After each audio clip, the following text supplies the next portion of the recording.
আচ্ছা, সো আজকে আমরা যেটা পড়বো হচ্ছে পাওয়ার ফ্লো অ্যানালাইসিস। যেহেতু শেষ, আপনাদের আরেকটা চ্যাপ্টার হচ্ছে যে ভোল্টেজ কন্ট্রোল কিছু ডিভাইসেস আছে, সেই ডিভাইসেস গুলো আমরা পড়বো। ফার্স্ট অফ অল হচ্ছে শান্ট ক্যাপাসিটর।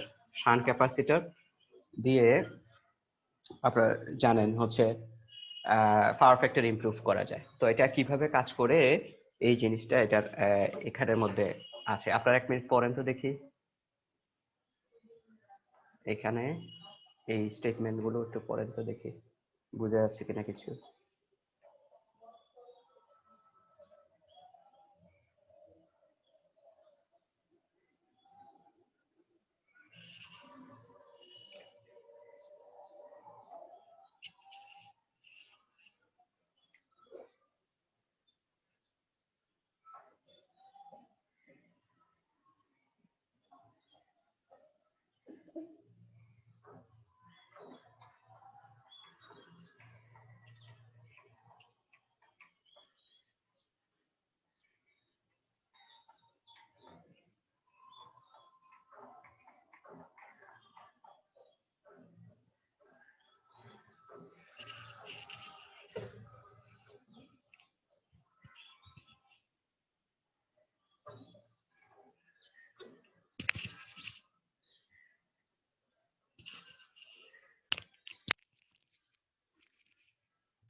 ওকে, আচ্ছা আমি বলছি বেটার। আচ্ছা, পড়ছেন তো নাকি? জি স্যার। আচ্ছা, তো দেখেন, কনসিডার অ্যান ইন্ডাকটিভ লোড। এটা আমি একটা ইন্ডাকটিভ লোডের যদি আমি চিন্তা করি, এটা একটা ইন্ডাকটিভ লোড, একটা ভোল্টেজ সোর্স থেকে পাওয়ার নিয়ে যাওয়া হচ্ছে, যে কারেন্টটা ইন্ডাকটিভ লোড কনজিউম করছে সেই কারেন্টটা হচ্ছে আই। ওকে, যখন এটার পাওয়ার ফ্যাক্টর হচ্ছে, যেহেতু ইন্ডাকটিভ লোডের পাওয়ার ফ্যাক্টর লিডিং হয় নাকি ল্যাগিং হয়? ইন্ডাকটিভ লোডের পাওয়ার ফ্যাক্টর কি লিডিং না ল্যাগিং? Sir lagging. ল্যাগিং। তো এত চিন্তা ভাবনা করে এটা বলতে হয়? হ্যাঁ, এত দিন ধরে এগুলো পড়াইতেছি। ইন্ডাকটিভ হচ্ছে কারেন্টটা ল্যাগ করবে, আর ক্যাপাসিটিভ হলে কারেন্টটা লিড করে, তাই না? ঠিক আছে, এগুলো জি না, স্যার। এগুলো তো আমরা জি পড়াইছি না? স্যার। পড়াইছি। তো তাহলে আমরা একটা আমরা একটা ধরেন যদি একটা ফেজর ডায়াগ্রাম যদি ড্র করি, রেফারেন্স হচ্ছে এক্স অ্যাক্সিস বরাবর, এই যে ভোল্টেজ ভি, এই যে এটাকে রেফারেন্স ধরে আমরা ফেজর ডায়াগ্রামটা ড্র করব। এক্স অ্যাক্সিস এর রেসপেক্টে ফেজর ডায়াগ্রাম সাধারণত ড্র করা হয়। দেখা হয় এই এক্স এর থেকে যদি নিচের দিকে থাকে যেগুলা, সেগুলো হচ্ছে লেগিং, এক্স এর থেকে উপরের দিকে যেগুলো সবগুলা লিডিং। ওকে, কথাটা কি ক্লিয়ার? এক্স এর থেকে অ্যান্টি ক্লকওয়াইজ ডিরেকশনে সবগুলা লিডিং, আর এক্স থেকে ক্লকওয়াইজ ডিরেকশনে সবগুলা হচ্ছে ল্যাগিং। ওকে, সবাই জি স্যার। রেসপন্স করেন। আচ্ছা, তো তাহলে আমরা আমরা একটা এই ফেজর ডায়াগ্রাম ড্র করছি। সেটা হচ্ছে যে এই ভিটা, সেটা এখন এখানে আমি আমাদের ধরেন যে কারেন্টটা ফ্লো হচ্ছে, ধরে নিচ্ছি সেই কারেন্টটা হচ্ছে ইন্ডাকটিভ লোডের জন্য যে কারেন্টটা, সেই কারেন্টটা হচ্ছে আই। সেই কারেন্টটার পাওয়ার ফ্যাক্টর হচ্ছে এই যে ফাই ওয়ান। পাওয়ার ফ্যাক্টর কাকে বলে যেন? পাওয়ার ফ্যাক্টর কাকে বলে? Sir, cosine angle between voltage and current. আচ্ছা, সব সময় যে ভোল্টেজ এবং কারেন্টের মাঝখানের যে অ্যাঙ্গেলটা, তার সাথে কজ গুণ করলে আপনি পাওয়ার ফ্যাক্টর পাবেন। তো তাহলে এখানের ভোল্টেজ, এখান দিয়ে যে ভোল্টেজটা সেটা হচ্ছে এটা, এখানের যে কারেন্ট সেটা হচ্ছে আই। তো দুইটার মাঝখানের, যে কোনো দুইটার মাঝখানের অর্থাৎ লোডের অ্যাক্রসে দেখছি একই। এখানে দেখা যে কথা, ভোল্টেজটা তো একই কথা, এখানে তো আর কোনো ড্রপস নাই। তো তাহলে এখানের ভোল্টেজ এখানের কারেন্টের মাঝখানের অ্যাঙ্গেল হচ্ছে এই যে ফাই 1, এই এত বড়। তো তাহলে এটা হচ্ছে পাওয়ার ফ্যাক্টর। এখন এই পাওয়ার ফ্যাক্টরটা ইমপ্রুভ করতে হবে। পাওয়ার ফ্যাক্টরটা ইমপ্রুভ করার জন্য, পাওয়ার ফ্যাক্টর ইমপ্রুভ করা মানে কি? যে কজের মানটা একের দিকে নিয়ে আসা। কজের কজের মানটা একের দিকে নিয়ে আসা। যদি কজ এর মান 1 হয়, তার মানে হচ্ছে ইউনিটি পাওয়ার ফ্যাক্টর বলে। যখন ইউনিটি পাওয়ার ফ্যাক্টর, তার মানে হচ্ছে যে আপনার ভোল্টেজ এবং কারেন্টের মাঝখানে কোনো অ্যাঙ্গেল নাই। সবাই কি ক্লিয়ার আমার কথাটা? জি জি স্যার। স্যার। কারণ কজ 0 কত? cos 0 1 1 1 জিরো মানে হচ্ছে কোনো অ্যাঙ্গেল নাই, যে অ্যাঙ্গেল ভোল্টেজ নাই। কারেন্টের মাঝখানে কোনো অ্যাঙ্গেল নাই, তখন আপনি 1 পাবেন। এটাকে ইউনিটি পাওয়ার ফ্যাক্টর বলে। সো আমরা এই কাজ করার জন্য যে পাওয়ার ফ্যাক্টর ইমপ্রুভের জন্য যে কাজ করব, আমরা একটা ক্যাপাসিটর যদি আমরা প্যারালালি লোডের অ্যাক্রসে যদি একটা ক্যাপাসিটর বসিয়ে দেই, এই যে ক্যাপাসিটরটা বসাই দিলাম, ক্যাপাসিটর। তো এখন দেখেন এই কারেন্টটা এই ক্যাপাসিটর কারেন্টটা কিভাবে পাওয়ার ফ্যাক্টর ইমপ্রুভ করতেছে। এই যে আইসি কারেন্ট, এখানে এসে একটা কারেন্ট হচ্ছে আই, আর একটা কারেন্ট হচ্ছে ক্যাপাসিটর। এই কারেন্টটাই এখন যে কারেন্টটা এখান থেকে আসতেছে, এই কারেন্টটা একটা কারেন্ট এদিকে যাবে, একটা কারেন্ট লোড দিয়ে, একটা কারেন্ট ক্যাপাসিটর দিয়ে। আচ্ছা, আপনারা জানেন ক্যাপাসিটিভ লোড হচ্ছে লিডিং লোড, রাইট? জি inductive sir. Load lagging, inductive load lagging. Lagging load কি? কারেন্টটা যদি ল্যাগ করে ল্যাগিং, কারেন্টটা যদি লিড করে লিডিং। তো ক্যাপাসিটর বুঝেই যাচ্ছে ভোল্টেজ থেকে কারেন্টটা লিড করবে, ঠিক আছে? কারেন্টটা লিড করবে যেহেতু লিডিং লোড, ঠিক আছে? তো আমি এই যে ভোল্টেজ থেকে আমরা আইডিয়ালি আমরা ধরে নিচ্ছি যে এই যে এটা 90 ডিগ্রি লিড করলো ক্যাপাসিটরের কারেন্টটা। এই যে ভোল্টেজটা হচ্ছে এটা, এই যে লিড করাই দিলাম 90 ডিগ্রি লিড করাই দিলাম। সবাই কি আমার কথাটা ক্লিয়ার? কোয়েশ্চেন মানে response please. G hello, sir. Response করেন না কেন আপনারা? স্যার আনমিউট করা থাকে তো স্যার, না মিউট করা থাকে যার কারণে দেরি হয়। হয় না। আচ্ছা জি আচ্ছা, স্যার। হ্যাঁ, সাথে সাথে মিউট করে একটু রেসপন্স করবেন, তখন বুঝি যে আপনারা বুঝতেছেন, এটা আর কি। তো তাহলে এখন এই যে ক্যাপাসিটরের যে কারেন্টটা, সেটা তো ফেজার ডায়াগ্রামে আঁকতে হবে। তো এটা হচ্ছে যে এই যে আমি বলেছি যে রেফারেন্স থেকে যদি অ্যান্টি ক্লকওয়াইজে হয় তখন সেগুলো লিডিং হয়। তো তাহলে তার মানে হচ্ছে এটা 90 ডিগ্রি পরে যে এটা পাইছেন আপনি, তার মানে হচ্ছে 90 ডিগ্রি লিড করছে আইসি কারেন্টটা। আইডিয়ালি ক্যাপাসিটরের কারেন্ট হচ্ছে 90 ডিগ্রি লিড করে, দ্যাটস ওয়াই আমি এটা এখান থেকে এখানে লিখেছি। ওকে, সো এখানে এই মেশিনের মধ্যে এই ডিভাইসের মধ্যে এখন দুইটা কারেন্ট দেখতে পাচ্ছেন, একটা কারেন্ট হচ্ছে আইসি, একটা কারেন্ট হচ্ছে আই। আমরা জানি দুইটা কারেন্ট দুইটা একই রকম কোয়ান্টিটি থাকলে ফেজার দুইটা দুইটা এক হয়ে তারপরে রেজাল্টেন্ট দেখায়। এখন আপনার কারেন্ট হচ্ছে এইটা একটা কারেন্ট, আর এইটা আরেকটা কারেন্ট। তো দুইটাকে আমাকে কি করতে হবে? অ্যাড করতে হবে। এই দুইটা কারেন্টকে এক করব কিভাবে? এই দুইটাকে কারেন্টটাকে একটা, আমরা জানি ফেজরকে ডিরেকশন ঠিক রেখে উঠাই নিয়ে আসা যায়। ধরেন এইখানের এই ফেজরটাকে উঠাই আমি এইখানে নিয়ে আসলাম, এই যে আইসিটাকে উঠাইয়া এইখানে নিয়ে আসলাম, এটা সামনে। তাহলে এটা যোগ আইসি করলেই আপনি যে রেজাল্ট পাবেন সেটাই হচ্ছে রেজাল্টেন্ট কারেন্ট, নতুন কারেন্ট। নতুন যে কারেন্টটা আপনি পাচ্ছেন সেই কারেন্টটা হচ্ছে এটা। এই যে এখানের যে কারেন্টটা হবে সেই কারেন্টটার নাম হবে আই প্রাইম যদি বলেন, এই যে আই প্রাইম বলছে, তাহলে আই প্লাস আইসি কারেন্ট মিলে হবে আই প্রাইম কারেন্ট। এখন খেয়াল করে দেখেন তো মেশিনের মধ্যে মানে টোটাল ডিভাইসটার মধ্যে কারেন্টটা একটু করে আর একটু পাওয়ার ফ্যাক্টরটা একটু ইমপ্রুভ করছে কিনা দেখেন তো। ভোল্টেজের অ্যাঙ্গেলটা, ভোল্টেজ এবং কারেন্টের অ্যাঙ্গেলটা একটু কমে গেছে না আগের থেকে?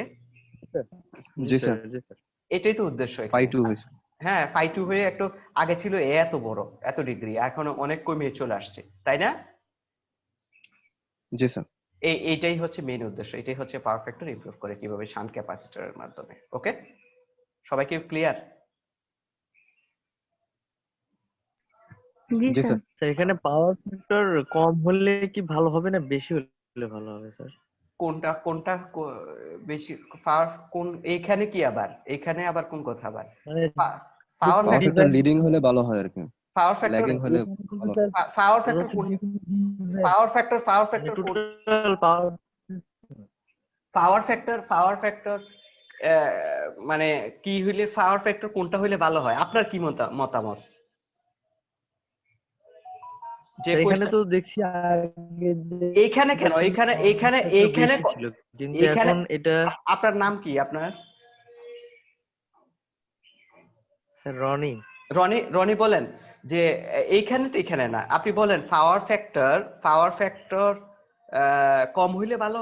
পাওয়ার ফ্যাক্টরের মান আমরা 0 থেকে 1 পর্যন্ত বলি, তাই না? 0 থেকে 1 পাওয়ার ফ্যাক্টর মানে হচ্ছে যে আমরা বলি হচ্ছে এই যে কজের মানটা cos থিটা। পাওয়ার ফ্যাক্টর মানে আমরা জানি হচ্ছে cos থিটা। cos থিটার মান সর্বোচ্চ 1 হইতে পারে, সর্বনিম্ন কত হইতে পারে? জিরো হইতে পারে। 0 হতে পারে। হ্যাঁ, তো 0 থেকে 1 এর মান। তো এখন এই যে 0 থেকে 1 এর মান মানে এটা কি বোঝায় আসলে, কেন এটা আমি 0 থেকে 1 বলছি, এই থিটাটা আসলে, এই থিটাটা মানে কি, ভোল্টেজ এবং কারেন্টের মাঝখানের অ্যাঙ্গেল, ভোল্টেজ এবং কারেন্টের মাঝখানের অ্যাঙ্গেল। তো ভোল্টেজ এবং কারেন্টের মাঝখানের অ্যাঙ্গেল বড় হইলে সুবিধা নাকি ছোট হইলে সুবিধা?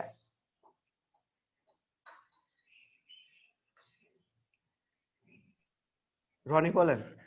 সেটাই স্যার, সেটাই তো বুঝতে পারতেছি না। কেন বুঝতে পারতেছেন না?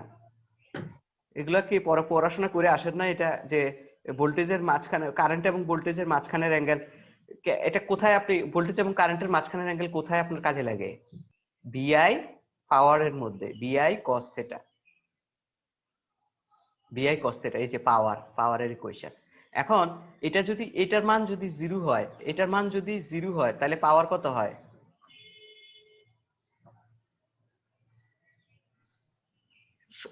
Real power supplied by the machine. সবাই ভালো করে খেয়াল করেন, রনি ভালো করে বুঝবেন। এই যে এটার মান যদি জি স্যার। 0 হয়, তাহলে এটার মান, টোটালটার মান কত হবে? VI 0 হলে এটার মান বিআই হয়। স্যার 0 হয়ে যায়, টোটালটাই 0 হয়ে যায় স্যার। তো এটা একটা একটা প্রোডাক্ট। cos 0 ডিগ্রির মান 1 না? আমি পুরাটার মান বলতেছি, পুরাটার মান যদি এই cos থিটা পুরাটার মানে যদি 0 হয়, তাহলে কত হ্যাঁ হবে? হ্যাঁ স্যার 0 হয়ে যায়, একটার সাথে একটা 0 গুণ হয়ে আকারে যায়। আছে, 0 হয়ে যাবে। তার মানে কি, real power supplied by the machine 0 হবে। cos থিটার মান যদি 0 হয়, তার মানে হচ্ছে কি, এখানে থিটার মান কত হবে?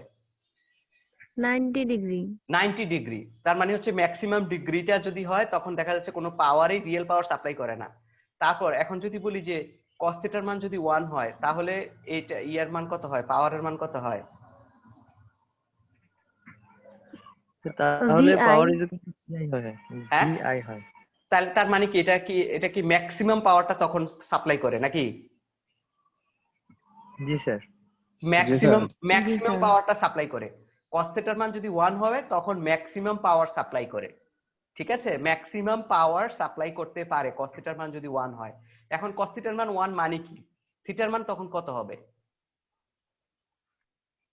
cos থিটার মান 1 তখন 0 0। cos স্যার থিটার মান 0। হ্যাঁ, তো এখন তখন কি, 0 হ্যাঁ তখন এখন কি বুঝছেন কিনা রনি, যে থিটার মান কত ভালো, পাওয়ার ফ্যাক্টর কোনটা ভালো, জি স্যার, জি স্যার কোনটা বুঝতে পারছি। কোনটা ভালো power factor? Sir power factor 0 হওয়াটাই বেটার। ওই যে আরেকজন এখন বলতেছে পাওয়ার ফ্যাক্টর 0 হওয়া ভালো, এটা কি বুঝেন কি, আমি তো কিছুই বুঝলাম না আসলে। 0 হলে বেশি পাওয়ার পাওয়ার লাগবে। ফ্যাক্টর 1 হওয়া ভালো স্যার। পাওয়ার ফ্যাক্টর 1 ইউনিটি হওয়া ভালো, পাওয়ার ফ্যাক্টর 1 হওয়া ভালো, অ্যাঙ্গেলটা বলেন, অ্যাঙ্গেলটা 0 হওয়া ভালো। অ্যাঙ্গেল 0 হওয়া ভালো।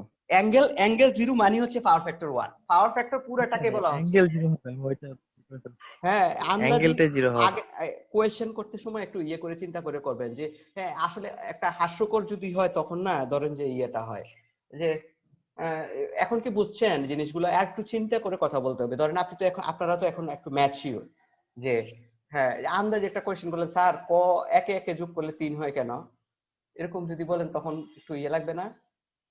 কোয়েশ্চেন করবেন খুবই স্মার্ট, মানে স্মার্ট কোয়েশ্চেন গুলো অবশ্যই করতে হবে। ঠিক আছে, তো এখন কি বুঝে গেল আমার কথাটা, যে পাওয়ার ফ্যাক্টর এগুলো তো আপনাদের আগের পড়াশোনা, পাওয়ার সিস্টেম 2 তে, ইলেকট্রিক্যাল সার্কিট 2 তে পড়ে আসার কথা, তাই না? ইলেকট্রিক্যাল সার্কিট 2 তে পড়ে আসা, বিআই cos theta, power factor unity চান সব সময়। পাওয়ার ফ্যাক্টর কত চান আপনি? ইউনিটি, মানে 1। cos থিটার মান 1 হইলেই সবচেয়ে ম্যাক্সিমাম পাওয়ারটা ট্রান্সফার করতে পারবে। আর যদি 0 হয়ে যায়, যে পাওয়ার ফ্যাক্টরের মান, তার মানে হচ্ছে কোনো পাওয়ারই সে সাপ্লাই করলো না, রিয়েল পাওয়ার সাপ্লাই করতে পারলো না। তো এখন তাহলে বুঝতে পারতেছি যে ভোল্টেজ এবং কারেন্টের মাঝখানের অ্যাঙ্গেল বিশাল ইনফরমেশন। যদি ভোল্টেজ এবং কারেন্টের মাঝখানে কোনো অ্যাঙ্গেল নাই থাকে, তখন সবচেয়ে বেশি পাওয়ার ফ্লো করতে পারে। তো এখানে আমরা যে কাজটা করলাম, আস্তে আস্তে করে ভোল্টেজ এবং কারেন্টের মাঝখানে অ্যাঙ্গেল বড় ছিল দেখা রিয়েল পাওয়ার সাপ্লাই করতে পারছে কম। পরে শান্ট ক্যাপাসিটর দিয়ে আমরা এটাকে আরো একটু কমাই নিয়ে আসছি, তার মানে হচ্ছে এখন পাওয়ার ফ্যাক্টর ইমপ্রুভ হয়েছে। পাওয়ার ফ্যাক্টর ইমপ্রুভ বলতে কি বোঝানো হয়, যে ভোল্টেজ এবং কারেন্টের মাঝখানে অ্যাঙ্গেলটাকে কমিয়ে নিয়ে আসা। সবাই কি আমার কথা ক্লিয়ার? জি জি স্যার। স্যার। ওকে, তাহলে এই সারাক্ষণ শুধু ইয়ে করেন, নিজেরে চেঞ্জ করার চেষ্টা করেন, যে হ্যাঁ আমি এটা বুঝি না, এটা একদম সহজ তো বুঝা। ইন্টারনেটে ইন্টারনেটে আপনি ওই যে ইউটিউবে অসংখ্য ভিডিও পাবেন, যেই টপিকসটা বুঝবেন না। হ্যাঁ, আজকে ধরেন যে দেখলেন যে পাওয়ার ফ্যাক্টর কাকে বলে, হোয়াট ইজ পাওয়ার ফ্যাক্টর, আপনি লেখেন শুধু হোয়াট ইজ পাওয়ার ফ্যাক্টর, এত ভালো ইংরেজি জানতে হয় না ইউটিউবে ভিডিও দেখতে হলে, আপনাকে দেখবেন সাজেস্ট করবে, দেখবেন যে সব বুঝাই দিবে চিত্র সহ, চমৎকার। শুধু একটু ইচ্ছার দরকার, আপনি ভালো স্টুডেন্ট হবেন নাকি খারাপ স্টুডেন্ট হবেন এটা আপনার ইচ্ছার উপরে নির্ভর করতেছে। হ্যাঁ, আপনি যদি ইচ্ছা করেন যে না আমি ভালো স্টুডেন্ট হয়ে যাব, তাহলে মানে এটা সম্ভব, এই আর কি। আচ্ছা, তাহলে গেল।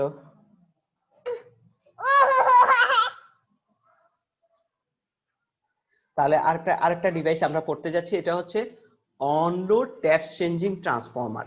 অনলোড ট্যাপ চেঞ্জিং ট্রান্সফরমার। আচ্ছা, তো এখানে দেখেন এটা নাম থেকে কি বোঝা যাচ্ছে?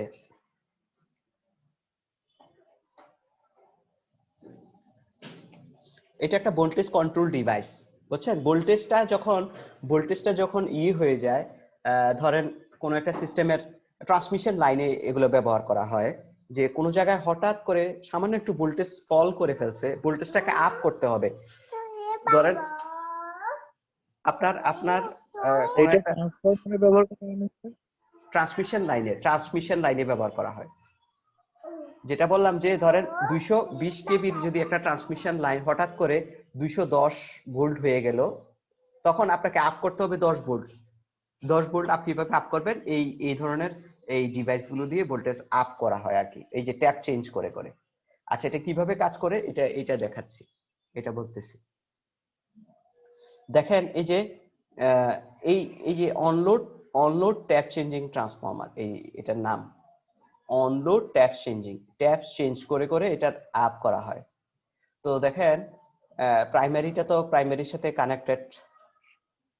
ধরেন একটা ট্রান্সমিশন লাইনের আপনি এটারে আপ করবেন, এখানে এটা ট্রান্সমিশন লাইনের এই পয়েন্টটাতে 220 আছে, 220 আছে, এটারে আমি এখানে আউটপুটে আমি 230 দেখতে চাই, 230 ভোল্ট দেখতে চাই। তো তাহলে 230 কেবি, এখানে ধরেন কেবি, কিলো ভোল্ট। তো তাইলে এখানে 230 দেখতে চাইলে আমাকে কি কাজ করতে হবে? আমি যদি জানি যে এখানে 5 নাম্বারে লাগাইলে 230, না 4 নাম্বারে লাগাইলে 230 পাওয়া যায়, এটা ধরেন 1 নাম্বারে কানেকশন ছিল এখানে। আচ্ছা, আগে একটু বলে নেই, একটা মিনিট, যে আমার ছেলেটা আসছে তো একটু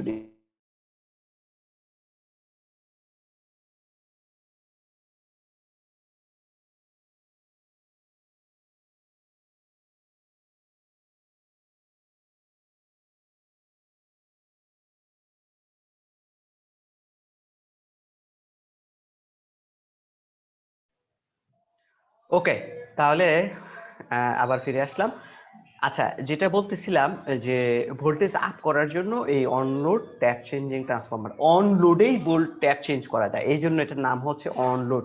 অর্থাৎ হচ্ছে যে ধরেন আপনার পাওয়ার সিস্টেমে আপনার পাওয়ারটা কাট করবে না, হ্যাঁ, আনইন্টারাপ্টেডলি ভাবে চলতে থাকবে, অর্থাৎ কারেন্ট যাবে না আর কি, যেটার কথা অর্থ হচ্ছে এটা। তো তাহলে তারপরেও ভোল্টেজটা আপ করা যাবে। এখানে খেয়াল করে দেখেন তো, সবচেয়ে বেশি ভোল্টেজ পাবেন সেকেন্ডারিতে কোন জায়গায় কানেকশনটা থাকলে, কোন ট্যাবের মধ্যে? এই দিকের ট্যাব গুলো হচ্ছে ট্যাব বলে ট্রান্সফরমারে, এই দিকের গুলো হচ্ছে এ দিয়ে নাম দেওয়া আছে, এই দিকের গুলা বি দিয়ে নাম দেওয়া আছে। কোন জায়গায় কানেকশনটা থাকলে সবচেয়ে বেশি ভোল্টেজ পাওয়া যাবে? কানেকশনটা বলেন তো, কেউ বলতে পারেন কিনা?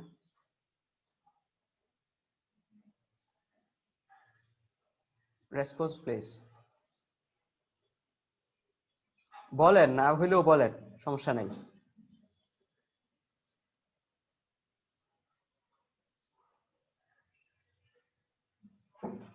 হ্যালো, আমাকে শুনতে পাচ্ছেন? Yes, sir. 5A 5B জি স্যার। এক্স্যাক্টলি, 5 এ স্যার কথা বলেন না কেন, কথা বলতে হবে তো। 5 এ 5B তে দিলে সবচেয়ে বেশি ভোল্টেজ পাওয়া যাবে, কারণ হচ্ছে কি, ম্যাক সবগুলো আপনার এখানে কয়েল এখানে কাজে আসতেছে, ঠিক আছে না? যে সবগুলো স্যার ক্লোজ হয়ে যাবে এখানে। সবগুলো ক্লোজ হয়ে যাবে এরকম না ব্যাপারটা, সবগুলোই আপনার ভোল্টেজটা কিভাবে আসে? ভোল্টেজটা হচ্ছে যে আপনার কয়টা ভোল্টেজের ইকুয়েশনের কথা মনে আছে আপনাদের? ওই যে E ইকুয়াল টু 4.4, হ্যাঁ, 44 F n number of n, তারপর হচ্ছে ফাই বিটা, এরকম কিছু একটা সূত্র ছিল। যে অর্থাৎ সবচেয়ে কয়টা নাম্বার অফ টার্নস এখানে অ্যাক্টিভলি ইনক্লুড হচ্ছে সেটা। তো এখানে দেখেন, এখানে সবচেয়ে বেশি নাম্বার অফ টার্নস গুলা ইনক্লুডেড হচ্ছে, সেজন্য আপনি বেশি ভোল্টেজ পাবেন। এখানে এখানে যদি ইয়ে করেন, আপনার শুধুমাত্র এই কয়টা, সামান্য এই কয়টা কাজে আসবে। এখানে এই কয়টা কাজে আসবে, যদি বিতে দেন আরেকটু বেশি আসবে। এই এখানে যে 3 বিতে যদি আরো বেশি একটু কাজে আসবে, 4 বিতে আরেকটু বেশি, 5 বিতে ম্যাক্সিমাম ভোল্টেজটা পাবে। কথাটাকে ক্লিয়ার? জি স্যার, বুঝতে এইটা পারছি। এইভাবে আর কি। ধরেন আপনার যদি ইনিশিয়াল কন্ডিশনে যদি ধরেন, এটা কিভাবে কাজ করে এটার অপারেশনটা দেখাই। যে ধরেন যদি এটা 3 বিতে কানেকশন ছিল, 3 বিতে এইভাবে কানেক্টেড ছিল, তো আমার কোনো কারণে ভোল্টেজ আপ করতে হবে, তাহলে এটা এইভাবে কাজ করতে হয় যে এটার এটা দেখেন, প্রথমে যদি আমি এটার বি সার্কিটটাকে ওপেন করে ফেলি, এই যে বিটাকে যদি আমি এইটাকে ওপেন করে এখান থেকে, এখানে যখন এই ওপেন অবস্থা থাকে, দেখেন এখানে কি লোডের মধ্যে কি পাওয়ার যাবে কিনা এই অবস্থায়? যাবে না স্যার। যাবে না। স্যার ওপেনই তো সবগুলো স্যার। কিন্তু এই দিকের লাইনটা তো অন আছে, এখনো ক্লোজ আছে, দেখেন জি স্যার। যাবে। হ্যাঁ, এই এই অবস্থায় যাবে, খেয়াল করে দেখেন এই অবস্থায়ও যাবে, কারণ হচ্ছে পুরা কারেন্টটা এখন বি লাইন দিয়ে, এই লাইন দিয়ে যাচ্ছে। ঠিক আছে, এই যে এই লাইন দিয়ে আগে আগে যাইতো হচ্ছে দুইটা দিয়ে, এখন কারেন্টটা অর্ধেক অর্ধেক যাইতো, এখন হচ্ছে একটা লাইন দিয়ে যাচ্ছে। তো তারপর কি করতে হবে, এটা সময় বেশি নেওয়া যায় না। ধরেন 3-এ ছিল, আমি 4-এ যাচ্ছি, দ্রুত করে 4 কানেকশন দিয়ে এটাতে আপনি কানেকশন দিয়ে দিতে হবে। তারপরে কি কাজ করতে হবে, এই দিক দিয়ে এসে এটাকে ওপেন করে দিতে হবে, এই লাইনকে, এটাকে আগে ওপেন করতে হবে, এটাকে ওপেন করে তারপরে আপনার কি কাজ করতে হবে, এটাকে ওপেন করে এটারে এই যে 4টাকে কানেকশন দিতে হবে, এটাকে কানেকশন দিয়ে দিতে হবে। তখন আপনার দেখেন আবার আবার আবার দুইটা লাইন দিয়ে আপনার পাওয়ারটা কন্ট্রিবিউট করতেছে, এই লাইন দিয়ে আবার এই লাইন দিয়ে কন্ট্রিবিউট করতেছে, অর্ধেক অর্ধেক। সবাইকে বুঝছেন কিভাবে ভোল্টেজটা আপ করা হচ্ছে, চেঞ্জ করা হচ্ছে? জি স্যার। হ্যাঁ, এই এই হচ্ছে on load tap changing transformer, এইভাবে কাজ করে। তো এটার অ্যাডভান্টেজ ডিসঅ্যাডভান্টেজ গুলো আপনারা পড়ে নিয়েন। বুস্টার ট্রান্সফরমার পরের পড়াটা। বুস্টার ট্রান্সফরমার হচ্ছে অনেক সময় এরকম করতে হয় যে অনেক দূরে ট্রান্সমিশন লাইনের, হ্যাঁ, অনেক দূরে একটা ট্রান্সমিশন লাইনের ভোল্টেজ ফল করে ফেলছে, তখন বুস্টার ট্রান্সফরমারের মাধ্যমে এটা আপ করা হয়। ধরেন এটা হচ্ছে যে অনেক মানে এখান থেকে ধরেন এটার হচ্ছে যে 200 কিলোমিটার দূরে ভোল্টেজটা ফল করে ফেলছে। ট্রান্সমিশন লাইনে তো একটা ভোল্টেজ ফল হয়, ফল হইতে হইতে যে এখানে 230 নিয়ে যাচ্ছিল কেভি নিয়ে, এখানে দেখতেছেন মাত্র হচ্ছে 210, আমাকে আবারও 200, এখানে আমার 230 করতে হবে যে কোনো ভাবে। তো এই যে অ্যারেঞ্জমেন্টটার মাধ্যমেও করা যায়, এটার নাম হচ্ছে বুস্টার ট্রান্সফরমার, এই অ্যারেঞ্জমেন্টটা। তো এটা কি কাজ করা হয়, এখানে হচ্ছে এই যে বুস্টার ট্রান্সফরমারটা এখানে লাগানো হয়, তার সাথে বুস্টার ট্রান্সফরমারটাকে রেগুলেট করার জন্য, চালানোর জন্য আরেকটা ট্রান্সফরমার লাগে, সেটা ট্রান্সফরমারটার নাম হচ্ছে রেগুলেটিং ট্রান্সফরমার। সবাই ক্লিয়ার কিনা যা বললাম এত দূর? বুঝতে পারছেন? স্যার বুস্টার ট্রান্সফরমারটা আরেকবার একটু বললে ভালো হয়। আচ্ছা, বলছি। এটা হচ্ছে ধরেন বুস্টার ট্রান্সফরমারের এই যে প্রিন্সিপালসটা হচ্ছে যে দেখা যায় যে অনেক সময় ট্রান্সমিশন লাইনে, এটাও ট্রান্সমিশন লাইনে ব্যবহার করা হয়, যে অনেক দূরে হঠাৎ করে যে কিলোমিটারের দূর ডিস্টেন্সের কারণে ওই যে ট্রান্সমিশন লাইনের নিজের একটা ড্রপসের কারণে ভোল্টেজ, আপনি যে সেন্ডিং ইন থেকে যেখান থেকে পাঠাচ্ছেন ভোল্টেজ, সেখান থেকে 230 পাঠাচ্ছেন, পরে যে দেখছেন যে 200 কিলোমিটার পরে যে দেখছেন যে মাত্র 210 আছে, তো আমাকে আবার 10-20 করতে হবে, ইমপ্রুভ করতে হবে, আপ করতে হবে। 200 আপ করবো কি করে, আমরা এই যে বুস্টার ট্রান্সফরমারের মাধ্যমে। বুস্টার ট্রান্সফরমারটা এটা কিভাবে লাগানো হয়, বুস্টার ট্রান্সফরমারটা ট্রান্সমিশন লাইনের মধ্যে সেকেন্ডারিটা লাগানো হয়। বুস্টার ট্রান্সফরমারের সেকেন্ডারি টার্মিনালটা, প্রত্যেকটা ট্রান্সফরমারের তো দুইটা ইয়ে থাকে তাই না, পার্ট থাকে, একটা হচ্ছে প্রাইমারি, একটা হচ্ছে সেকেন্ডারি। তো বুস্টার ট্রান্সফরমারের সেকেন্ডারি যে এটা সেকেন্ডারি টার্নটা, এটা ওই যে লাইনের সাথে, ট্রান্সমিশন লাইনের সাথে সিরিজে থাকে। এই যে সিরিজে লাগাই দিলাম, দেখেন বুঝতেছেন? এই যে এটা হচ্ছে সেকেন্ডারি জি বুস্টার। স্যার। আর প্রাইমারিটা কোথায় থাকবে তাহলে? প্রাইমারিটা থাকে আরেকটা ট্রান্সফরমারের সেকেন্ডারির সাথে। আরেকটা ট্রান্সফরমার কি? এই ট্রান্সফরমারটা হচ্ছে রেগুলেটিং ট্রান্সফরমার। এইটা রেগুলেট এই ট্রান্সফরমারটার নাম হচ্ছে রেগুলেটিং ট্রান্সফরমার। যেটা এটা কি কাজে আসে তাহলে? এটা কেন লাগলো? এটা লাগলো হচ্ছে এটাকে ড্রাইভ করার জন্য, এই পুরো ট্রান্সফরমারটাকে চালানোর জন্য। কিভাবে দেখেন, এটা হচ্ছে এখানে একটা কিছু ট্যাপ থাকে, ট্যাপ দেখেন। এই যে ট্রান্সফরমারটা, বুস্টার ট্রান্সফরমারের যদি এই যে এটার প্রাইমারিটা যদি 3 এর মধ্যে লাগানো থাকতো, তাহলে আপনি এখানে যতটুকু ভোল্টেজ পাইতেন 2 তে লাগাইলে আরো বেশি ভোল্টেজ পাবেন না? জি স্যার।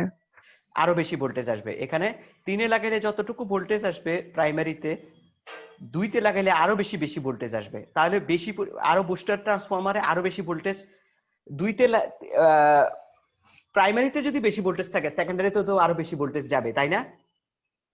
জি স্যার। ব্যাপারটা হচ্ছে আপনার প্রাইমারিতেই কম, তাহলে সেকেন্ডারিতে তো কম হবেই। প্রাইমারিতে বেশি, সেকেন্ডারিতে বেশি হবে না? জি স্যার। এটাই আর কি, যে এখানে ট্যাপ চেঞ্জ করে যদি আমি সর্বোচ্চ যদি 1 এ লাগাই, তাহলে বেশি পরিমাণে প্রাইমারিতে ভোল্টেজ তৈরি হবে, তাহলে আরো বেশি ভোল্টেজ পাবে।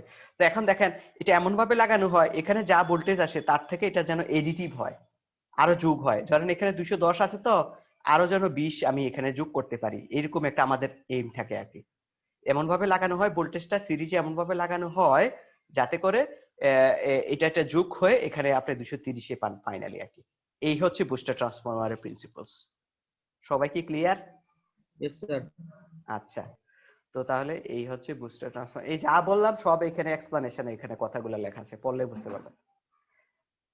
এখন এই জিনিসটা আপনাদের একটু পড়তে হবে নিজেদের। একটু পড়েন তো দেখি, ফেস অ্যাডভেঞ্চার কি জিনিস।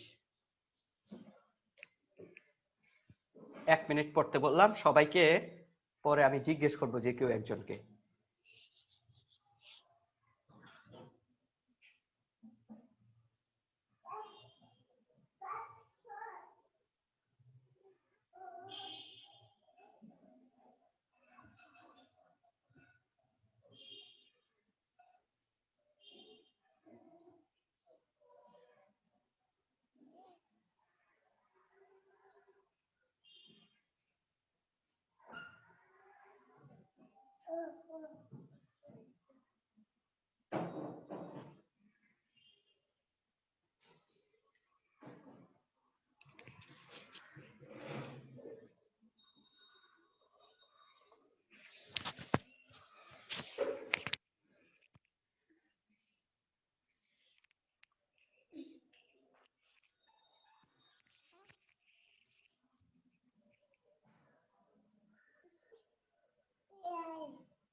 ওকে, পড়া শেষ নাকি আর লাগবে? 1 মিনিট লাগবে?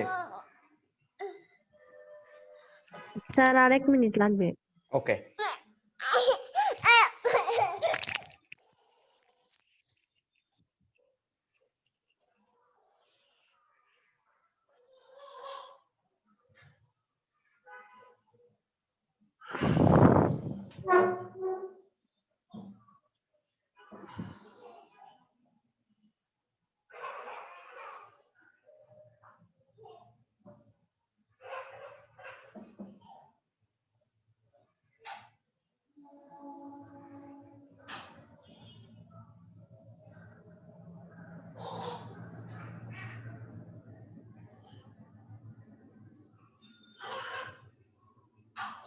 ওকে, তাহলে বলেন একজন, কে বলবে? ভলান্টারিলি বলেন। ফেস অ্যাডভান্সার এটা কি কাজে আসে?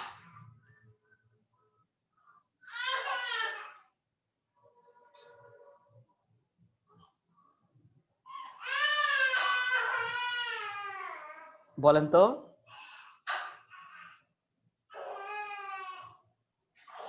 যে কেউ একজন বলেন।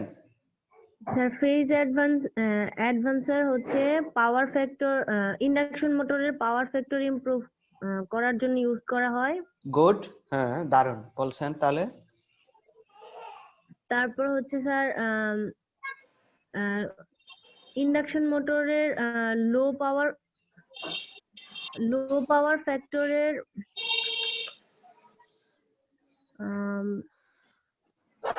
আচ্ছা আচ্ছা আচ্ছা, আমরা এইটা নিয়ে তো সময় নষ্ট করার আমাদের সময় নাই। ব্যাপারটা হচ্ছে আমি একটু ভালো করে বুঝাই দিই। এই যে দেখেন, ইন্ডাকশন মোটরের কথা মনে আছে কিনা আপনাদের? জি স্যার। ইন্ডাকশন মোটরে আমরা 3 ফেজ সেট অফ ভোল্টেজ আমরা বাইরে থেকে নিতাম, তাই না? জি জি স্যার। স্যার। স্ট্যাটরের মধ্যে 3 phase voltage set of voltage নেওয়ার পরে এখান থেকে একটা ম্যাগনেটিক ফিল্ড এখানে যে এক্সাইটেশন তৈরি করত, এখান থেকে এখানের যে ম্যাগনেটিক ফিল্ড, সেই ম্যাগনেটিক ফিল্ডের ইন্ডাকশনের মাধ্যমে এখানে কয়েলের মধ্যে যে কাট করতো, এখানে কারেন্ট ফ্লো হইতো বিদায় এখানে অ্যাকর্ডিং টু ল্যান্স ল এটা ঘুরতো। ঠিক আছে, যে কারণে কারেন্ট ফ্লো হইতো সেই কারণটাকে বাধা দান করতো বিদায় ইন্ডাকশন মোটরটা ঘুরতো।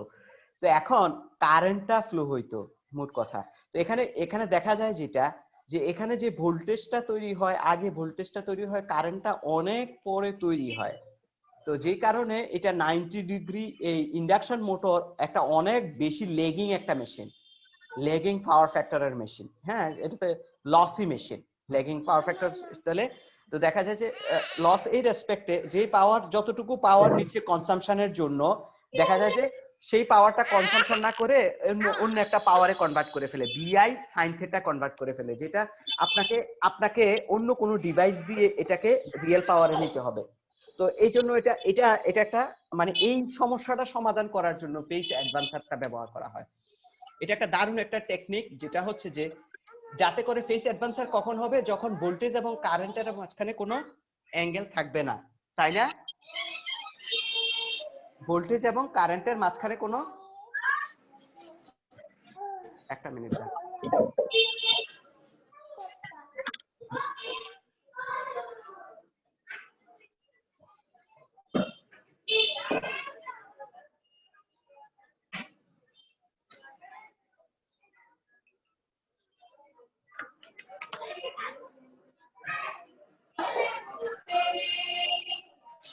আচ্ছা, এটা হচ্ছে যে ভোল্টেজ এবং কারেন্টের মাঝখানে কোনো যখন অ্যাঙ্গেল থাকবে না, তখন এটা আর আপনার এই যে পাওয়ার ফ্যাক্টরটা ইমপ্রুভ হইলো, তার মানে হচ্ছে যদি আপনি কোনো থাকেই না অ্যাঙ্গেল, তখন মানে কি সবচেয়ে ইউনিটি পাওয়ার ফ্যাক্টর, বললাম না? ঠিক আছে, সবাই কি বুঝতেছেন আমার কথাটা? স্যার এটা একটু রিপিট করেন স্যার, এটা বুঝতে পারিনি। আচ্ছা, এখানে ইন্ডাকশন মোটরে যে প্রবলেমটা হয়, আপনার এখান থেকে ইলেকট্রোম্যাগনেটিক ফিল্ডটা আপনার ইন্ডাকশনের মাধ্যমে রোটরের ভিতরে ঢুকে, প্রথমে যে একটা ভোল্টেজ এস্টাবলিশ করে, ভোল্টেজ এস্টাবলিশ করার পরে তারপরে কারেন্ট এস্টাবলিশ করে। দেখা যায় যে কারেন্টটা ভোল্টেজ থেকে 90 ডিগ্রি লিড ল্যাগিং হয়ে যায়, মানে ল্যাগিং হয়ে যায় সময় পরে, যেহেতু হয় কারেন্টটা ভোল্টেজ থেকে 90 ডিগ্রি পরে যায়। বুঝতে পারছেন? তো জি স্যার। তো তাহলে এই ধরনের ঘটনা ঘটলেই তো আমরা সেটাকে কি বলি, সেটা হচ্ছে ল্যাগিং লোড, তাই না? Lagging load. তো ইন্ডাকশন মোটরের বিশাল প্রবলেম হচ্ছে যে এটা একটা ল্যাগিং লোড, এবং এটা ধরেন একটা লসি মেশিন বলতে পারেন, যে লস অর্থে এই অর্থে যেটা হচ্ছে যে রিঅ্যাক্টিভ পাওয়ার তৈরি করে ফেলে বেশি। এই কাজটা যাতে না করে সেজন্য যদি আমরা বুদ্ধি করে এমন একটা কৌশল করি যে কারেন্ট এবং ভোল্টেজটা একই সাথে দিতে পারি যদি এখানে, যাতে করে যে দুইটার মাঝখানে কোনো অ্যাঙ্গেল না থাকে, তাহলেই তো এটা সম্ভব, তাই না? জি স্যার। তো এটা এই কাজই করা হয়।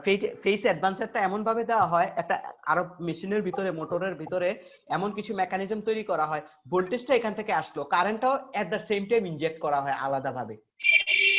বুঝতে পারছেন? ভোল্টেজটা যখন প্রডিউস করবে ঠিক তখনই কারেন্টটা এখানে এটার মধ্যে দেওয়া হবে।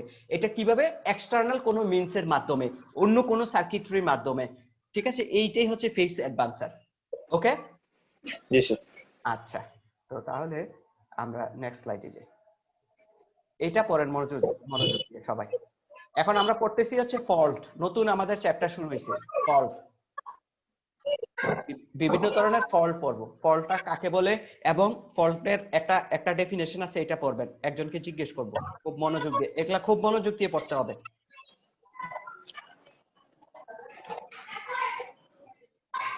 কার কার যেন বাজতেছে, নয়েজ হচ্ছে।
হ্যালো, জি স্যার। হ্যাঁ বুঝছেন কিনা?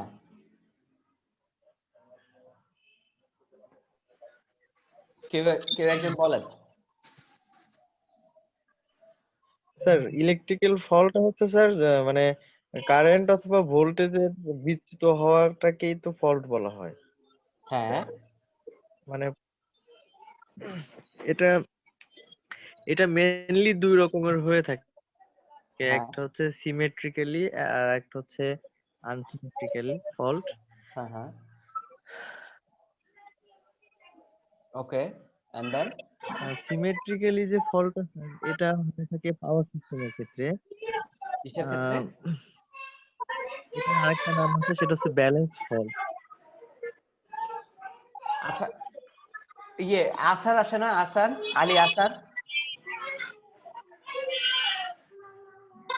নাই, ক্লাসে আসে নাই স্যার। গত ক্লাসে তো করে নাই। তারপরে হচ্ছে অন্যান্যরা যারা, সবাই তো কথা বলতে বুরহানুদ্দিন হবে, আলী হাসান ঘুমাচ্ছে স্যার। সবাই সবাই কথা বলতে হবে। তো সবাই যদি না বুঝেন তাহলে আমি কিভাবে বুঝবো? একজন দুজন রেসপন্স করলে, শুধু রনি রেসপন্স করলেই তো হবে না, সবাই রেসপন্স করতে হবে। হ্যাঁ, সৃষ্টি জি স্যার। রেসপন্স করবেন, সবাই রেসপন্স করবেন, তখনই না ক্লাসটা একটা মনোমুগ্ধকর হয়, যে হ্যাঁ একটা ভাইব্রেটিং। আচ্ছা, কার নয়েজ আসতেছে? যে কথা বলবেন না সে নয়েজটা করে ফেলবেন, মাইক্রোফোনটা অফ করে ফেলবেন। যখন কথা বলবেন মাইক্রোফোনটা অন করবেন, ঠিক আছে? সবাই রেসপন্স করবেন, রেসপন্স যখন কথা বলবেন মাইক্রোফোনটা অন করে কথা বলবেন, শুরু করবেন, তখনই না আমি বুঝবো। আচ্ছা, ইলেকট্রিক্যাল ফল্ট, আমরা একটা চ্যাপ্টার পড়তে যাচ্ছি, সেটা হচ্ছে electrical fault. Electrical fault is the deviation of voltage and currents from nominal values or states. Electrical fault একটা সেন্টেন্সে পুরো বলে দিছে ফল্ট কাকে বলে। ফল্ট হচ্ছে, বলতেছে যখনই ধরেন রেটেড ভোল্টেজ রেটেড কারেন্টের থেকে ডেভিয়েশন হবে, ব্যত্যয় ঘটবে, তখনই ফল্ট আপনি বুঝতেছেন। ধরেন যেখানে যে ভোল্টেজটা থাকার কথা সেই ভোল্টেজটা নাই, যেখানে যে কারেন্টটা থাকার কথা সেই কারেন্টটা নাই, তখনই বুঝবেন যে এখানে একটা ফল্ট হয়েছে। আপনার বাসা বাড়িতে 220 ভোল্ট থাকার কথা ছিল, আপনি দেখছেন যে না 170 আছে মাত্র, তার মানে কোনো একটা ফল্ট হয়ে আছে। হ্যাঁ, তো ধরেন এই যে ডিস্ট্রিবিউশন ইন্ডিয়া 11 কেভির যে তারগুলোতে, 11 কেভি তারগুলোতে 11 কেভি নাই, হ্যাঁ 8.5 কেভি আছে, তার মানে হচ্ছে ফল্ট হয়ে আছে। অথবা বেশি হইতে পারে, 13 কেভি হয়ে আছে, তার মানে হচ্ছে কোনো একটা ফল্ট হয়ে আছে। কথাটা কি ক্লিয়ার আমার? জি স্যার। জি স্যার। আচ্ছা, তো দুই ধরনের ফল্ট হয়, একটা হচ্ছে সিমেট্রিক্যাল ফল্ট আর একটা হচ্ছে অ্যাসিমেট্রিক্যাল ফল্ট। ঠিক আছে, সিমেট্রিক্যাল ফল্ট, অ্যাসিমেট্রিক্যাল, তো আনসিমেট্রিক্যাল আর কি, এটাকে আনসিমেট্রিক্যাল ফল্ট। তো সিমেট্রিক্যাল ফল্টটা হচ্ছে, এটা ডেফিনেশন এখানে দেওয়া আছে সিমেট্রিক্যাল ফল্টের। ফল্টসের there are these are severe faults, এই ফল্টগুলো অত্যন্ত মানে বাজে আর কি, যে ফল্টগুলো ক্ষতি, সিভিয়ার মানে হচ্ছে যে ক্ষতির কারণ হতে পারে আর কি এই ফল্টটা।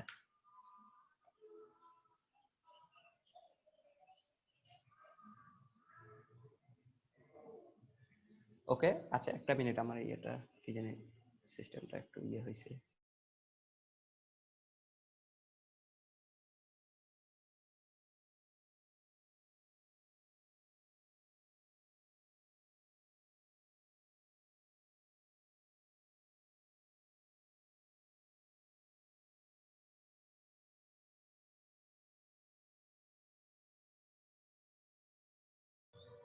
ওকে, তাহলে ঠিক আছে, তাহলে আবার ফিরে আসলাম। তাহলে সিমেট্রিক্যাল ফল্টটা কি জিনিস এটা একটু পড়ি। These are very severe faults. হ্যাঁ, এই ফল্টগুলো অত্যন্ত মানে খারাপ, যেটা ধরেন অনেক ঝামেলা করবে। এন্ড অকার ইনফ্রিকুয়েন্টলি, সব সময় ঘটে না, মাঝে মধ্যে ঘটে, ইনফ্রিকুয়েন্টলি, ফ্রিকুয়েন্ট না, ইন দা পাওয়ার সিস্টেমস। পাওয়ার সিস্টেমের মধ্যে এটা যদি ঘটে ঝামেলা আছে, বেশ কঠিন, আর সাধারণত ঘটে না, এই সেন্টেন্সের অর্থ হলো এটা। These are also called the balanced fault, এগুলাকে ব্যালেন্সড ফল্টও বলে, balanced fault, and are of two types mainly, দুই ধরনের ফল্ট এগুলা, যেমন হচ্ছে এটা হচ্ছে line to line to line, three line to ground, এটাকে বলে থ্রি লাইন টু গ্রাউন্ড। এখানে যেমন এই ফল্টটা দেখেন, এই যে এটা একটা লাইন, এটা একটা লাইন, রেড ইয়েলো ব্লু। না স্যার, এটা সহজ, একবারের বেশি মনে হয় না আমার, কারো বুঝতে সময় লাগবে। হ্যাঁ, হ্যালো, মানে ওই হিরো সাজবে স্যার সময়। কে কথা বলছে?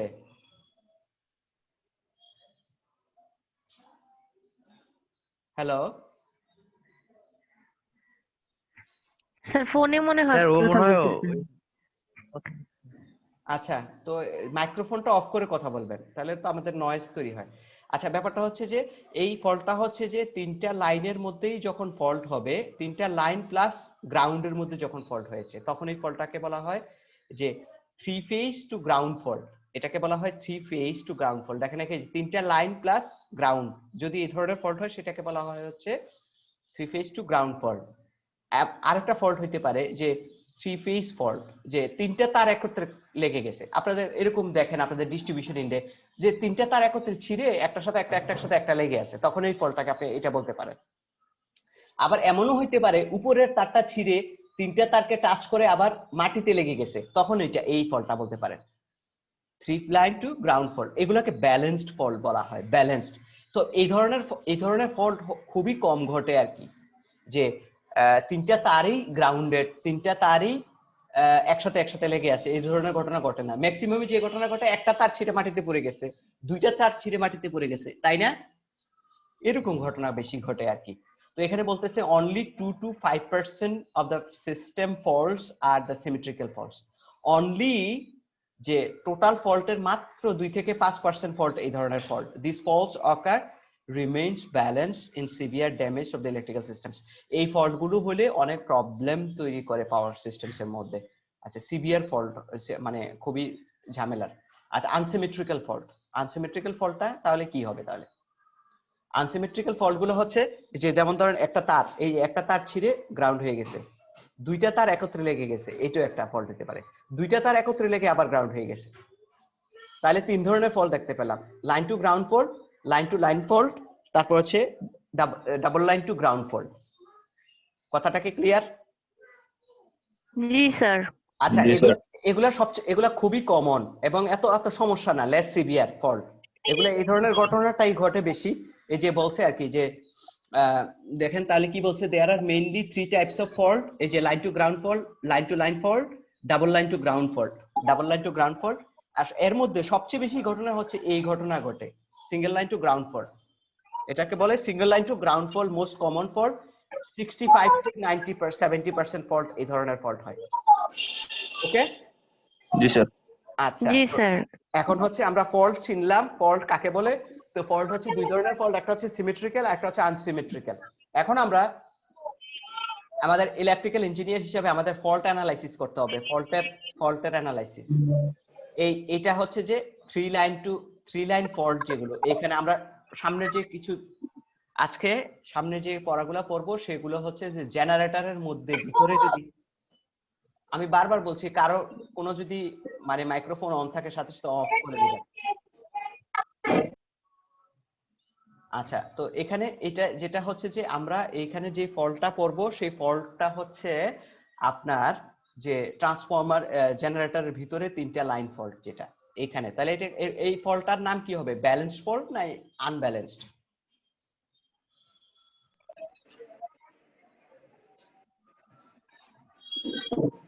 স্যার এটা কি গ্রাউন্ডে মানে ground-এ তিনটা না। ট্রান্সফরমার একসাথে? 3টা ট্রান্সফরমার, 3টা লাইন, ধরেন জি স্যার। 3টা লাইন, তাহলে 3টা লাইন একত্রে হয়ে গেছে, তার মানে এটা কোন ফল্ট? ব্যালেন্স স্যার, এটা ব্যালেন্স স্যার এটা balance fault. Balance fault, symmetrical. Symmetrical, good. Symmetrical fault এবং ব্যালেন্স ফল্ট আমরা এখন স্টাডি করব। আচ্ছা, তো তাহলে ধরেন এখানে অনেক লেখা টেখা আছে, এই জিনিস আমি এখানে অত আপনারা নিজেরা পড়বেন। এখানে দেখেন এটা একটা জেনারেটর, এই জেনারেটরের ইম্পিডেন্সটা হচ্ছে এটা, জেনারেটর ইম্পিডেন্সটা হচ্ছে এটা, আর এটা একটা লোড, এটা একটা লোড, এই যে পুরোটা একটা লোড। এই জেনারেটরটা এই লোডটাকে ফিড করাচ্ছে, পাওয়ার দিচ্ছে। আর আমি যদি এখানে যদি আমি চিন্তা করি যে একটা ফল্ট করাবো, এইখানে একটা থ্রি ফেজ ফল্ট করাবো, এই ফল্টটা কিন্তু এই জেনারেটরের ভিতরেও এটা হবে, ঝামেলা হবে যে থ্রি ফেজ ফল্ট যদি আমরা একটা ব্যালেন্স ফল্ট তৈরি করি। আর এখানে একটা ফেজের জন্য দেখানো আছে, তো এরকম 3টা ফেজের মধ্যেই ফল্টটা যদি হয়, এই যে পি যে পয়েন্টটা আছে সেই পয়েন্টটার মধ্যে আমরা এই যে ফল্টটা তৈরি করব। ধরেন ব্যাপারটা হচ্ছে এরকম আর কি, যে 3টা লাইনের মধ্যেই ফল্ট তৈরি করে আবার গ্রাউন্ড করে দেওয়া আর কি, এটা আর কি, এই যে এরকম আর কি। তো তাহলে এখানে আচ্ছা,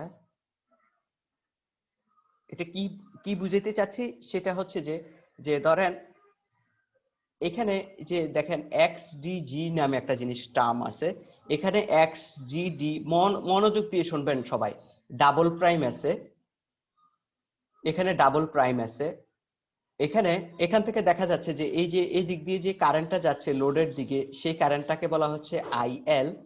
আর এখানের যে ধরেন ফল্টটা হওয়ার আগে যদি আপনি একটা ভোল্টমিটার দিয়ে যদি মাপতেন এখানের ভোল্টেজটা, সেই ভোল্টেজটার নাম হচ্ছে প্রি ফল্ট ভোল্টেজ। এই যে প্রি ফল্ট ভোল্টেজ, এই যে ফল্ট হওয়ার আগের যে ভোল্টেজ সেটার নাম হচ্ছে এটা আর কি pre fault voltage. Pre fault voltage fault হওয়ার আগে যদি আপনি যেখানে ফল্টটা হয়েছে সেই জায়গায় ভোল্টেজটা যদি মেজার করতে পারতেন, তাহলে সেই ভোল্টেজটার নাম হচ্ছে প্রি ফল্ট ভোল্টেজ। এটাকে বিএফ দ্বারা প্রকাশ করে, কি দ্বারা? বিএফ, ঠিক আছে, বিএফ দ্বারা এখানে এটাকে রিপ্রেজেন্ট করে। তো তাহলে আমরা এখানে আমরা এটা দেখতে পেলাম। তো তাহলে আর এটা কি জিনিস, এটা হচ্ছে যে ওই যে লাইনের ইম্পিডেন্স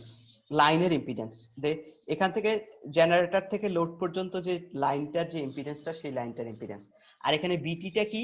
বিটিটা হচ্ছে জেনারেটরের টার্মিনালের ভোল্টেজ, জেনারেটর টার্মিনাল মানে হচ্ছে জেনারেটরটার সামনে যখন আমরা ওই যে মনে আছে কিনা ভি5 নামে আমরা এটাকে করতাম, জেনারেটরের ইন্টারনাল জেনারেটেড ভোল্টেজের ইকুয়েশনটা ছিল এরকম, ইএ ভি5 প্লাস জে এক্সএস আইএ, আপনাদের মনে পড়ে কিনা দেখেন, প্লাস আইএ আর এ, এরকম একটা এনার্জি কনভার্সন টুতে পড়ে আসছেন, ঠিক আছে, মনে আছে? জি স্যার, এটা তো স্যার অল্টারনেটরের ক্ষেত্রে পড়ে আসছিলাম।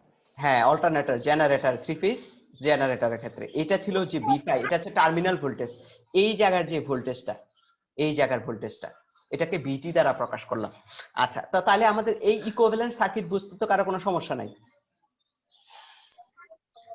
না ও স্যার। স্যার আচ্ছা, তাহলে এটা বুঝতেও সমস্যা, এটা একই জিনিস, এটা বুঝাইছি আর কি, যে এখানে যদি সুইচ দেই তাহলে ফল্টটা হয়ে যাবে, এই যে একটা তার হয়ে গেল, ফল্ট হয়ে গেল, ঠিক আছে। জি স্যার। আচ্ছা, এখানে এক্সডিটা কি জিনিস? এক্সডিটা হচ্ছে, এক্সডি ডাবল প্রাইমটা হচ্ছে আপনাকে বলে সাব ট্রানজিয়েন্ট। ট্রানজিয়েন্ট কথার নাম শুনছেন কিনা? Steady state transient, sub transient নামগুলো শুনছেন কিনা? জি স্যার আপনারা মনে হয় স্টেডি স্টেটের নাম শুনছেন, ট্রানজিয়েন্টের নাম শুনছেন, সাব ট্রানজিয়েন্টের নাম শুনেন নাই। আচ্ছা দেখেন, একটা সিস্টেম যখন এরকম এরকম এরকম এরকম এরকম এরকম করে, যে তারপরে যে স্টেডি স্টেটে যায়, মানে এখানে আঁকাটা হয় নাই। স্টেডি স্টেট ইরর শুনেছিলাম। হ্যাঁ কন্ট্রোল সিস্টেম এগুলো পড়ছিলাম। হ্যাঁ হ্যাঁ হ্যাঁ, কন্ট্রোল সিস্টেম এটা পড়ছেন। এই যে এখানে যে এটা স্টেডি স্টেট হয়েছে, তাই না? যে এখানে যে আর এই অংশটাকে স্টেডি স্টেট হওয়ার আগ পর্যন্ত যে জিনিসটা, এটাকে কি বলে? Transient part exactly, steady state response.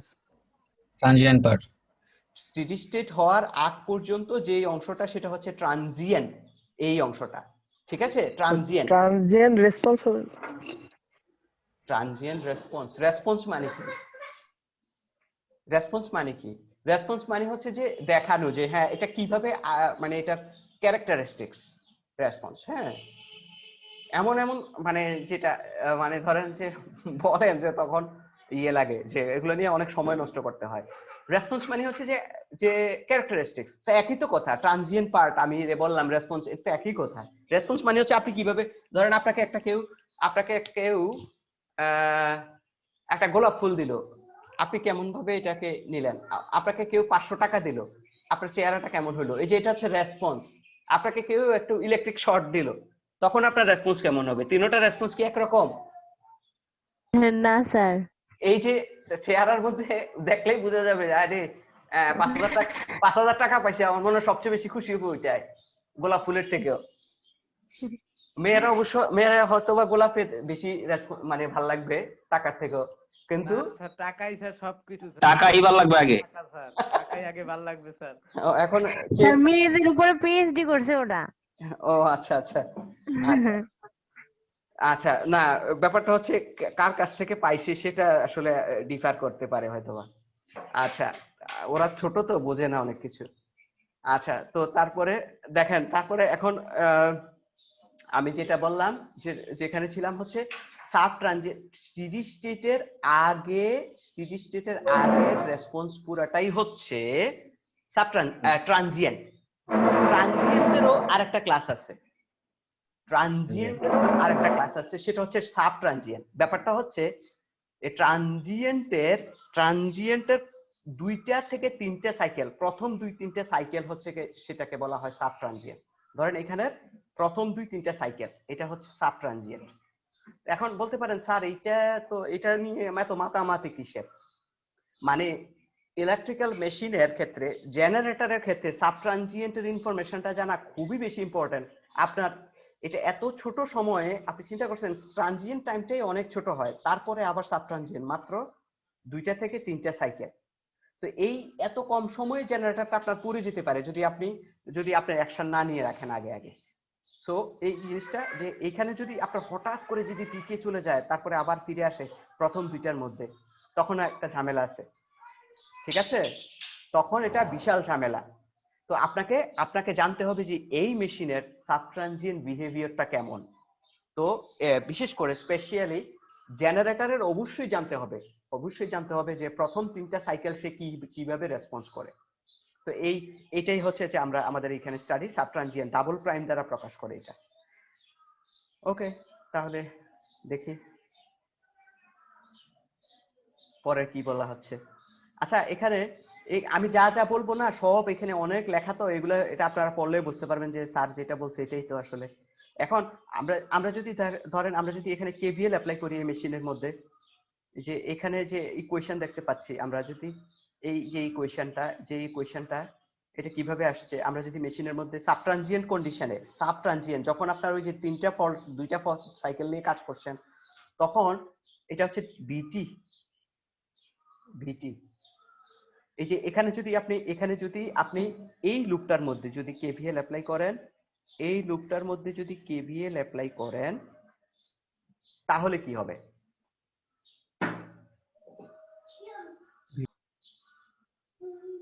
এখানে এখানে এখানে এখানে দেখেন যে একজনই হচ্ছে ভোল্টেজ ইয়ে করছে, রাইজ করতেছে, আর দুইজন ভোল্টেজ ড্রপস করাচ্ছে। তাহলে easy double prime is equals to J x D, তারপরে এখানে কারেন্টটা হচ্ছে আইএল প্লাস এখানে হবে বিটি, ঠিক আছে এরকম। তো এটাই এখানে লেখা হয়েছে আর কি, এই যে এখানে এটা লিখলাম। তারপরে আবার দেখেন এই যে বিটিটাকে আবার ভাঙিয়ে লেখা যায়, বিটিটাকে আবার চেঞ্জ করে লেখা যায়। বিটিটা কিভাবে লেখা যায় দেখেন, এই যে বিটিটাকে কিভাবে আমরা এটা লিখতে পারি, এখান থেকে যদি চিন্তা করেন যে এই ভোল্টেজ প্লাস এই ভোল্টেজ ইকুয়াল টু আবার ভিটি হয়, এই ভোল্টেজ প্লাস এই ভোল্টেজ ইকুয়াল টু ভিটি হয়, তাহলে ওই কোয়েশ্চেনের মধ্যে এটা আবার লেখা হয়েছে আর কি, একটু জাস্ট রিশাফল করা হয়েছে, রিশাফল। তারপরে এইখানে বিএফটা কি, বিএফটা হচ্ছে ফল্ট হওয়ার যে জায়গায় ফল্টটা হবে তার কিছুক্ষণ আগে আপনি ভোল্টেজটা মাইপা নিলেন ওই জায়গা, এটাকে বলা হয় প্রি ফল্ট ভোল্টেজ। আচ্ছা, তারপর আচ্ছা যখন আপনি অ্যানালাইসিসটা ট্রানজিয়েন্টের জন্য করবেন তখন একটা প্রাইম, সাব ট্রানজিয়েন্টের জন্য যদি অ্যানালাইসিস করেন তখন সেটা হবে ডাবল প্রাইম। তো আমি ধরে নিচ্ছি যে এটা আমি এখন করছি হচ্ছে, আগে করছিলাম হচ্ছে সাব ট্রানজিয়েন্টের, এখন করছি ট্রানজিয়েন্টের, ঠিক সিমিলার ইকুয়েশন। আচ্ছা গেল এটা। এই সব কথাগুলো যা বলতেছি সবই এখানে লেখা আছে, এগুলো তো টেনশনে কিছু নাই। আচ্ছা এটা যদি মোটর হইতো, যদি ধরেন এটা মোটর হইতো, তাহলে মোটর লোডে যদি হইতো তাহলে এটা এইভাবে লিখতেন আর কি। জেনারেটরের একরকম হয়, মোটরের ক্ষেত্রে একরকম হয়। মোটরের জেনারেটর আপনারা ওই যে সিনক্রোনাস মোটর, সিনক্রোনাস জেনারেটর যখন পড়ছেন, মোটরে কি কাজ করতে হয়, মোটরের ক্ষেত্রে ভোল্টেজ, টার্মিনাল ভোল্টেজ অ্যাপ্লাই করতে হয় এখানে ইএ তৈরি করে, আর জেনারেটরে ইএ তৈরি করে টার্মিনাল ভোল্টেজ পান। তো এই জন্য এখানে এই মাইনাসটা আসছে। তো যদি আমি মোটরের ক্ষেত্রে যদি চিন্তা করি, এখানে টার্মিনাল ভোল্টেজ যেটা অ্যাপ্লাই করব, তাহলে এটা হবে বিটি ইকুয়াল টু হবে এখানে ড্রপ প্লাস এখানে ড্রপ মোটরের জন্য। তাহলে মোটরের ইএ এখানে ইএ আর ইএ প্লাস এখানের যে জে এক্স ডি আল আইএল। তো এটাকে ওই জাস্ট একটু উল্টা ভাবে সাজাইলে, রিশাফল করলে মাইনাস এরকম আসে আর কি। আমরা জেনারেটরের জন্য আগে এটা পড়ছিলাম, এখন পড়তেছি হচ্ছে মোটরের জন্য। যদি এখানে কথাগুলো বলা আছে যে যদি মোটর হয় তাহলে এটা এরকম হবে, এটা আমরা জানি। ওকে, তাহলে নেক্সট কি দেখি তাহলে এখানে। এখন হচ্ছে মজার ব্যাপার, ধরেন এখানে একটা মোটর এবং একটা জেনারেটর যদি একসাথে কানেক্টেড করা হয়, এটা হচ্ছে জেনারেটর, এটা হচ্ছে মোটর। এখন এই জায়গায় আমি ফল্টটা করাবো, এই জায়গায় ফল্টটা ঘটাবো, এই জায়গায় ফল্টটা ঘটাবো। তো ঘটানোর আগে যে ভোল্টেজটা দেখতে পেলাম সেই ভোল্টেজটা হচ্ছে বিএফ। এই জায়গায় ফল্টে ঘটানোর আগের ভোল্টেজটা হচ্ছে বিএফ, প্রি ফল্ট ভোল্টেজ। এখান থেকে এই যে ইকুইভ্যালেন্ট সার্কিট থেকে যেটা বুঝতে পারলাম আমরা, এখানের এই যে জেনারেটর এই মোটরটাকে পাওয়ার দিচ্ছে বিদায় এই মোটরটা চলছে, ঠিক আছে। এই জেনারেটরটা এখানে মোটরটাকে পাওয়ার দিচ্ছে বিদায় এই মোটরটা চলছে, অর্থাৎ এখানে পাওয়ার মোটরটাকে ফিট করাচ্ছে এই জেনারেটরটা। কথাটা কি ক্লিয়ার আমার? জি স্যার। আচ্ছা, তো তাহলে এখানে বাকি সব তো আগের মতোই। তাহলে এটা আইএল, এই দিক থেকে কারেন্ট যেটা এই মোটরটাকে আচ্ছা আজান দিচ্ছে, আজানটার পরে আমরা একটু করবো, দাঁড়ান আজানটা শেষ হোক।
ওকে, সবাই আছেন? জি স্যার। আচ্ছা আচ্ছা জি স্যার।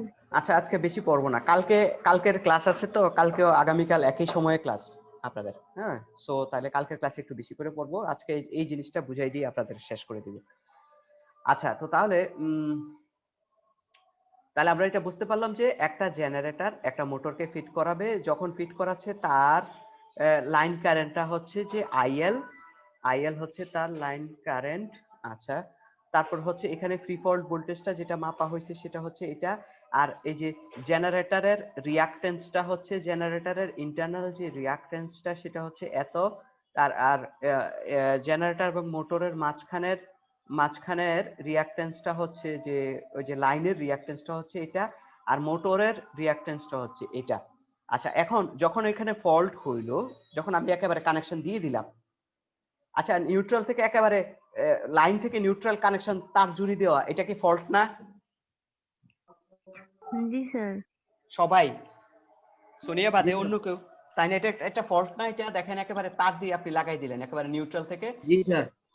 এরকম করে 3টা ফেজের মধ্যেই আছে আর কি, একটা ফেজে এখানে দেখানো আছে, ঠিক আছে? এখানে একটা ফেজের মধ্যে লাগানো আছে, তাহলে এখানে একটা ফল্ট হয়ে গেল। এখন দেখেন এখানে যখন ফল্ট হইলো দেখেন এখানে একটা কারেন্ট জেনারেটর, যে ফল্ট কারেন্টটা, যে এই কারেন্টটার নাম হচ্ছে আইএফ ডাবল প্রাইম, যখন সাব ট্রানজিয়েন্ট কন্ডিশনে থাকে। এই যে ডাবল প্রাইম দিয়ে মানে হচ্ছে সাব ট্রানজিয়েন্ট, ঠিক সাব ট্রানজিয়েন্ট কন্ডিশনে এই যে ডাবল প্রাইম দিয়ে এখানে দেখেন একটা জেনারেটর একটা কারেন্ট কন্ট্রিবিউশন করছে, আবার মোটরও একটা কারেন্ট কন্ট্রিবিউশন করছে, দেখতে পাচ্ছেন? জি স্যার। এই যে এখানের দিকে একটা কারেন্ট আসতেছে, এখানে একটা কারেন্ট আসতেছে, তার মানে কি এটাকে এই দিকেও মানে দুইটা কারেন্ট কিভাবে, যে মোটরও কি কারেন্ট দিতে পারে নাকি? কে আনসার দিবে এটা? এখানে মোটরও দেখেন, মোটরও তো একটা জেনারেটরের মতো কাজ করা শুরু করছে, দেখেন এখানে যে মোটরও কারেন্ট দিতে পারতেছে, তার মানে কি দিতে পারলে তার মানে এটা কি সে ইয়ে না, সে ইয়ে হিসাবে কাজ করছে না, জেনারেটর হিসাবে জেনারেটরের মতো কাজ করতেছে না? জি স্যার। জি স্যার। আচ্ছা, তাহলে তাহলে আরে আমার একটা ওকে, তাহলে পরে এটা নিয়ে কথা বলবো। আচ্ছা, তো তাহলে এখানে দেখা যাচ্ছে যে এখানেও একটা কারেন্ট যেটা আসতেছে, সেই কারেন্টটাও মোটরের কন্ট্রিবিউশন, এই কারেন্টটা মোটরের কন্ট্রিবিউশন। এটা কেন হয় ধরেন যখন ফলটা হয় তার আগে মোটর হিসাবে চলতে থাকে, যখন মোটর হিসাবে চলতে থাকে বাট এখান থেকে সোর্স কোনো কারেন্ট পাচ্ছে না, হ্যাঁ সোর্স কোনো কারেন্ট পাচ্ছে না, এটা যখন এটা ইনার্শিয়ার কারণে মোটরটা ঘুরতেই থাকে, ইনার্শিয়ার কারণে ঘুরতেই থাকে। আমরা জানি যে মোমেন্টারালি সে যখন ঘুরতেই থাকে তখন নিশ্চিত এখানে একটা ম্যাগনেটিক ফিল্ডও ছিল ভিতরে, যে ম্যাগনেটিক ফিল্ডের কারণে সামান্য সময়ের জন্য সে কিছু পাওয়ার জেনারেশন করতে থাকে, সামান্য সময়ের জন্য কিছু পাওয়ার জেনারেশন করতে থাকে, মোটর হিসেবে না এক করে সে জেনারেটর হিসেবে করে সেই কারেন্টটা সে এইদিকে সাপ্লাই দিতে থাকে। হ্যাঁ, এই যে এটা এত কম সময়ে যে সাব ট্রানজিয়েন্ট মোমেন্টে এটা দিতে পারে সে, বুঝতে পারছেন? সেই এই আইএম ডাবল প্রাইমটা সবাইকে ক্লিয়ার বুঝতেছেন কিনা? জি স্যার। আচ্ছা, যদি বুঝে থাকেন তাহলে এটা হচ্ছে এটার পরের স্লাইডে কি আছে। আচ্ছা, আজকে থাকে এতটুকুই, তাহলে আমরা হ্যাঁ স্যার, এই পর্যন্তই থাক। হ্যাঁ আজকে এতটুকুই, আমরা আগামী ক্লাসে পড়বো। ওকে।